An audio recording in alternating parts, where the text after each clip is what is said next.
మీరు కొత్తగా business start చేయాలనుకుంటున్నారా? మార్చ్ 16, 17 హైటెక్స్ లో ఫ్రాన్సెస్ ఇండియా బిగ్గెస్ట్ ఫ్రో ఎక్స్పో. నమస్కారం. సుమన్ టీవీ వీక్షకులందరికీ డివిఆర్ మూర్తి స్వాగతం. ఈరోజు మనం చెప్పుకునేటువంటి తెలుగు పాఠంలో ఈరోజు మనం తీసుకునేటువంటి అంశం ఏంటంటే ఛందస్సు గురించి మనం ఈరోజు ముఖ్యమైనటువంటి విషయాలు తెలుసుకుందాం.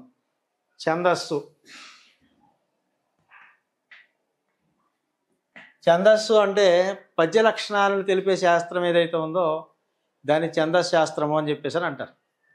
సాధారణంగా పిల్లలకి పద్యం అంటే ఒక రకమైనటువంటి భయం ఉంటుంది. పద్యం వ్యాకరణబద్ధంగా ఛందోబద్ధంగా ఉంటుంది కాబట్టి పద్యాన్ని ఎలా చదవాలి, పద్యం ఏ విధంగా రాయబడుతుంది అనేటువంటి విషయాలు చాలామంది పిల్లలకి అనుమానాలు అనేటువంటివి ఉంటాయి. కాబట్టి మరి ఈరోజు మన పాఠంలో ముఖ్యంగా చదువుకునేటువంటి విద్యార్థులందరికీ ఉపయోగించేటువంటి విధంగా పద్యాన్ని ఎలా రాయాలి, పద్యంలో ఉండేటువంటి ఎటువంటి లక్షణాలు ఉంటాయి, పద్యంలో ఎన్ని రకాలు ఉన్నాయి, ఇవన్నీ విషయాలు ఈరోజు మనం నేర్చుకుందాం. ముఖ్యంగా ఛందస్సు పద్య లక్షణాలకు చెందిన శాస్త్రం అని చెప్పేసి అనుకున్నాం కదా. అదేవిధంగా పద్యాల్లో ఎన్ని రకాలు ఉన్నాయి, పద్యాలు ముఖ్యంగా 3 రకాలు. పద్యాలు ఎన్ని రకాలు ఉన్నాయి? 3 రకాలు ఉన్నాయి. అందులో మొదటిది వృత్త పద్యములు,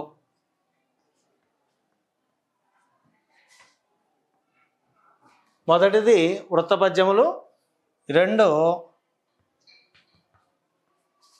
ఉపజాతి పద్యములు, మూడవది జాతి పద్యములు.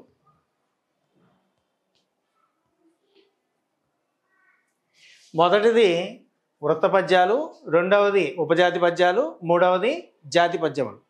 అంటే 3 కూడా విభిన్నమైనటువంటి లక్షణాలు కలిగి ఉంటాయి పద్యాల్లో. ముఖ్యంగా వృత్త పద్యాలు చాలా ఉన్నాయి, కానీ 10వ తరగతి వరకు ఉపయోగించేటువంటి ముఖ్యంగా పద్యాల్లో ఉత్పలమాల, చంపకమాల, మత్తేపం, శార్దూలం అనేటువంటివి, మత్త కోకిల అనేటువంటి పద్యాలు ఎక్కువగా మనకి నేర్చుకునేటువంటి అంశాలు. నెక్స్ట్ ఉపజాతి పద్యాల్లోకి వచ్చేటప్పటికి తేటగీతి, ఆటవలది, సీసం, ఈ 3 పద్యాలు ఉపజాతి పద్యాల్లో ఉంటాయి. తర్వాత జాతి పద్యాలకు వచ్చేటప్పటికి కందము, ద్విపద. ఇంత మట్టికి మన 10వ తరగతిలో ఛందస్సు మీద ప్రశ్నలు అడగడానికి, అడిగినప్పుడు ప్రశ్నలకు సమాధానాలు రాయడానికి వీటి మట్టుకి పరిజ్ఞానం అనేటువంటిది ఖచ్చితంగా మనకి ఉండాలన్నమాట. అయితే వృత్త పద్యాలు ఏ విధంగా ఉంటాయని తెలియజేయడానికి ముఖ్యంగా మీరు తెలుసుకోవాల్సిన విషయాలు, పద్యాలు ఎలా రాయబడతాయి అనేటువంటి విషయాలు తెలుసుకోవాలి. పద్యాలు రాసేటప్పుడు ప్రతి అక్షరాన్ని దృష్టిలో పెట్టుకొని రాయటం జరుగుతుంది. అందులో ముఖ్యంగా గురువులు, లఘువులు. ముఖ్యంగా గురువు అంటే 2 మాత్రల కాలంలో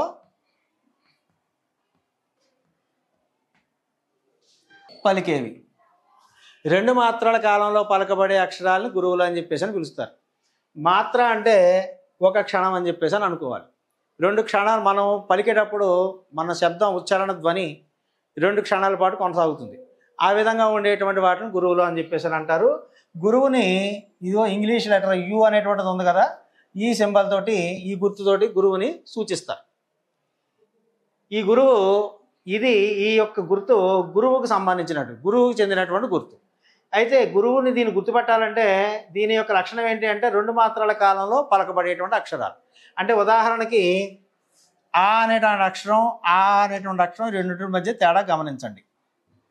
ఆ అనేటువంటి అక్షరంలో మనం అకారాన్ని మాత్రమే, ఇందులో ఆ అని పలకడానికి 1 క్షణం కాలం సమయం పడుతుంది. కానీ ఆ అనేటప్పటికు ఆ ప్లస్ ఆ ఈజ్ఈక్వల్ టు ఆ అనేటువంటిది అక్షరం అనేటువంటిది ఇక్కడ ఆ అనేటువంటి దీర్ఘాక్షరం అనేటువంటిది రావడం జరుగుతుంది. కాబట్టి ఇలా దీర్ఘం అనేటువంటిది వచ్చినప్పుడు దీని గురువుతోటి మనం సూచించాలి. అదేవిధంగా మనం గురువుల గురించి మాట్లాడుకుంటున్నాం కాబట్టి దీని గురించి మనం తర్వాతకు మాట్లాడుకుందాం. ఈ విధంగా అచ్చులలోనే కాదు, హల్లులలో కూడా దీర్ఘాక్షరాలు ఏవైతే ఉన్నాయో వీటిని గురువులు అని చెప్పేసి అని పిలుస్తారు. ఇక గురువులు ఏ అక్షరాలు గురువులు అవుతాయి అనేటువంటి విషయాలు కూడా చాలామందికి అనుమానం అనేటువంటిది ఉంటుంది. ముఖ్యంగా మనం గురువుల్లో చూసేటప్పటికి ఈ విధంగా మనం దీన్ని చూసుకుందాం. మొదటిది పూర్ణాక్షరాలు. గురువులు గుర్తించుట. గురువులు గుర్తించుట ముఖ్యంగా పూర్ణాక్షరాలు. పూర్ణాక్షరాలు అంటే సున్నాతో కలిపి ఉండేటువంటి అక్షరాలు. ఇప్పుడు ఉదాహరణకి గంట అనేటువంటి పదం ఉంది. ఉదాహరణకి గంట అనేటువంటి పదంలో సున్నాతో కలిపి ఉన్న అక్షరం ఏది అంటే గా. గా పక్కన సున్నా, గమ్ ట అనేటువంటిది సున్నాతో కలిపి ఉండే అక్షరం కాబట్టి దీనికి గురువు అనేటువంటిది పెట్టాలి. తర్వాత సున్నాతో కలిపి ఉండే అక్షరాలు అంటే పూర్ణాక్షరాలు అని చెప్పేసి అంటారు. పూర్ణాక్షరాలు గురువులు. ఇది మనం నేర్చుకునేటువంటి అంశం. రెండవది ద్విత్వాక్షరానికి వెనుకనున్నవి.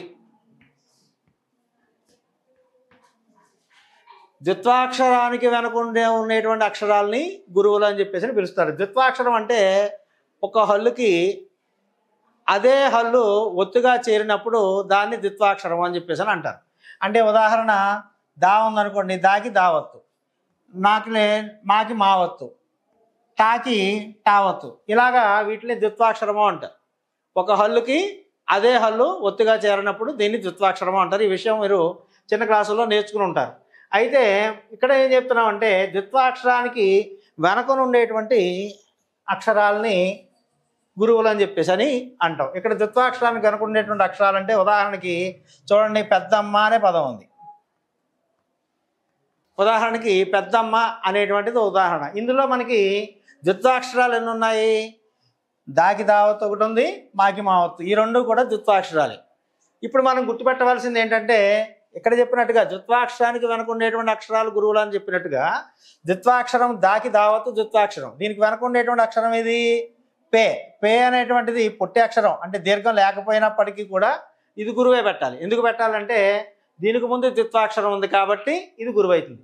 అదేవిధంగా దీనికి దీర్ఘం లేదు కాబట్టి దీర్ఘం లేకపోతే ఇది లఘువు అవుతుంది. కానీ దీనికి ముందే ఉంది, మళ్ళా మాకి మావత్తుంది కాబట్టి ఈ మాకి మావత్తు ద్విత్వాక్షరం వల్ల ఇది కూడా గురువు అవుతుంది. ఈ మాకి మావత్తు అనేటువంటి దీర్ఘం లేదు కాబట్టి దీనికి లఘువు వస్తుంది. ఈ లఘువుల గురించి మనం తర్వాత మాట్లాడుకుందాం. ఇది ఈ విధంగా ద్విత్వాక్షరానికి వెనుకుండేటువంటి అక్షరాలు గురువులు. తర్వాత పొల్లుతో కలిపినటువంటివి.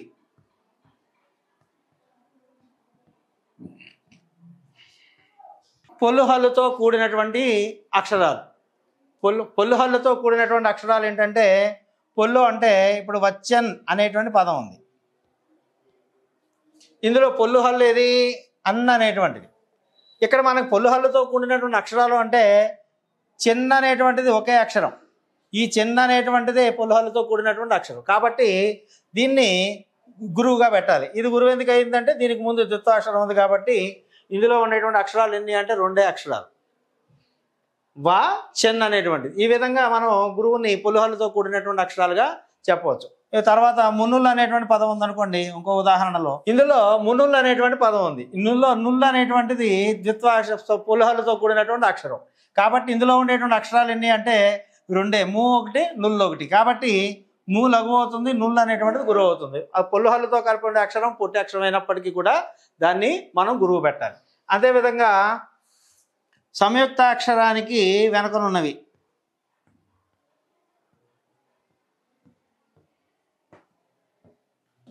సంయుక్తాక్షరానికి వెనకనుండేటి. సంయుక్తాక్షరం అంటే ఒక హల్లుకి వేరే హల్లు కలిసి ఉంటే దీన్ని సంయుక్తాక్షరము అంటారు.